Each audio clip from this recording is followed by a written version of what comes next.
Ayan na. So, many are asking, paano ko po dyan nakapunta? Kasi may mga kakilala tayo na nagtatanong kung ano daw yung naging paraan bakit ako napunta dito. So, sasagutin na natin yan. So, yung sa akin ay Provincial Nominee Program. So, after ko ipa-assess sa ICES or International Credential Evaluation System ng Canada, yung TOR ko or Transcript of Record, ipinasa ito sa Early Childhood Center na kung saan dinidetermine nila yung level ko. So, nung lumabas yung level 2 ko na certification, parang license din yan, yung katumbas dito sa Canada. Ibig sabihin, pwede ko i-practice yung tinapos ko sa Pilipinas. That's the time that I took IELTS, no? Or yung International English Language Test system na tinatawag. So, fortunately that time, nakapag-secure tayo ng band 7 na score, which is, yun yung required sa mga professional na katulad ko. Hindi naman talaga totally nire-require ni center na kailangan 7 yung score ko. Pero kasi nga, pinalad lang tayo na na-reach natin yung ganun. Yung pinakamataas kasing score sa IELTS ay 9. So, kapag 9er ka, grabe, tali-talino mo na sa English. Ang galing-galing mo na.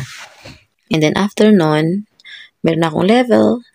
Nakapag-ICES na ako. Okay na din yung IELTS ko. That's the time na yung kamag-anak dito sa Canada ay naghanap ng employer ko. At tumulong na i-hire ako. So, in short, na-hire tayo as early childhood educator ng pinagtatrabahuhan ko ngayon. So, ang ginawa ng employer ko is, nung andun ako sa Philippines, kinuha niya lahat ng documents ko, ginather niya, and then,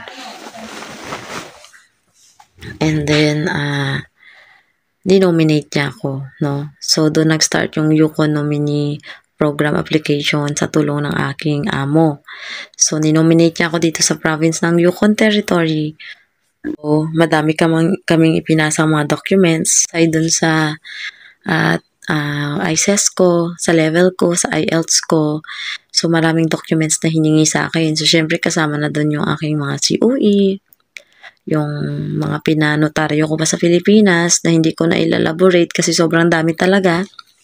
So, after nung pinasa yun sa government dito ng Yukon, we waited for, I think, palagay natin, 6 na buwan, no?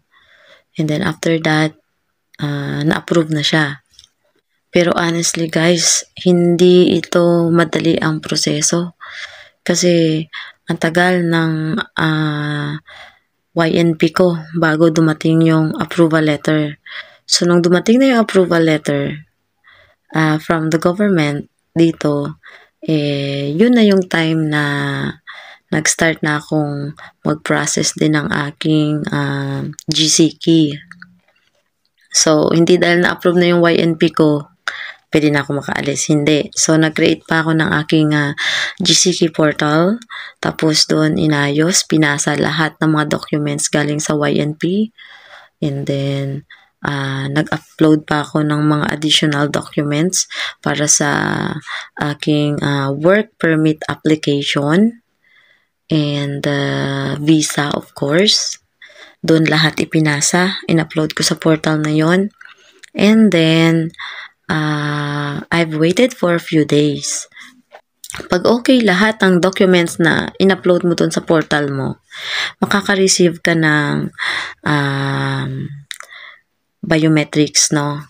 So, nung natanggap ko na pwede na ako mag-biometrics, pero hindi pa yun assurance na bibigyan ka na nila ng work permit. So, nag-biometrics ako doon sa VFS sa Makati.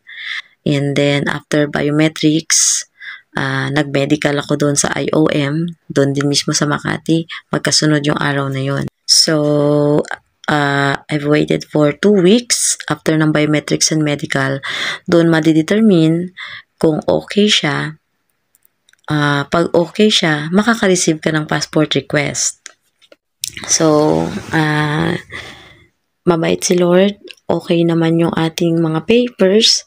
okay yung result ng ating medical, and sa biometrics, okay din. Kasi yung kukunin na naman sa biometrics, yung mga fingerprint mo, yung mga details mo, pipicturan ka, no? So, ilang araw yung hinintay. So, nakatanggap tayo ng passport request. So, and then, after ng passport request na yon, so, hinatid na naman uli dun sa VFS yung passport. So, tinatakan na ng Embassy ng Canada yung aking passport ng aking visa, which is work permit visa. Ayan. So, after that, andun na, naka-indicate na. So, akala mo dahil may permit ka na at visa, okay na, goods to go ka na. Hindi pa. After noon, nag-apply pa ng polo verification. O ibig sabihin, yung contract ko dito sa amo ko, need i-verify ng Philippine government dito sa MWO Vancouver or Migrant Workers Office. So, need nilang malaman kung totoo ba tong amo ko, kung totoo ba yung trabaho ko. So, ayun. So, we waited again for 6 months dahil sa pag-verify ng contract ko. Doon ako natagalan sa polo ko. And then, lumabas siya nung April. Okay na yung polo ko. So, pinadala sa Pilipinas. So, mail yun, hindi yun email. Pinadala mail to mail by courier, no? So, nung dumating dun sa agency na ka-tie up mismo ng immigration consultant ko dito sa Canada, kumuha kasi kami ng consultant para na legit talaga para ayusin yung polo ko dito. So, matagal talaga sa Vancouver kasi marami talaga kasing mga applicants, no? At mga Pilipino na nagpapa-verify ng contract nila.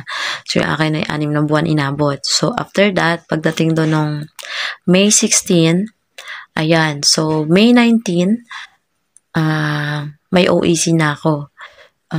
Nag-apply ako agad. Pagdating noon, talagang inayos ko na, hindi ko na hinintay pa, no? Na na 1 week yung aking polo doon sa First Dynamic. So, pumunta ako doon ako nagpatulong pa-process ng OEC ko. And then, May 22, na-issue na yung aking OEC. And then, of course, book a flight. So, June 27, nag-flight na tayo dito papunta ng Canada. So, pagdating ko pa lang dito sa airport sa Vancouver, doon pa lang in-issue yung work permit. Pumunta ako dun sa immigration, sa parang CBSA, kasi sila yung mag-check ng documents mo. Titingnan nila yung passport mo, titingnan nila yung letter of introduction mo sa Canada, kung ano ka ba. So, wala naman silang maraming question. Tinignan lang yung documents ko, and then after that, in-issue na yung work permit ko. And then, no, na-issue na yung work permit, naghintay ng ilang hours, I think 2 hours. And then, Vancouver to Yukon na flight. So, yun. And then, pagdating dito, guys, hindi dahil may work permit ka na, start ka na agad. No. Ilang weeks pa, siguro mga isang buwan pa yung ginugol ko para ayusin ng mga papers ko. Kasi syempre, may mga insurance ka pa dito na ni-require ng amo mo, kukuha ka ng RCMP, parang police clearance nila, kukuha ka ng ID, local ID, nag-medical ako syempre, blood test talaga, malala, lahat. Chinek nila kung may nakakahawak kang sakit. Then, ang dami, kumuha pa ako ng SIN, number of SIM card dito, nag-open ng bank account. So, hindi siya madali.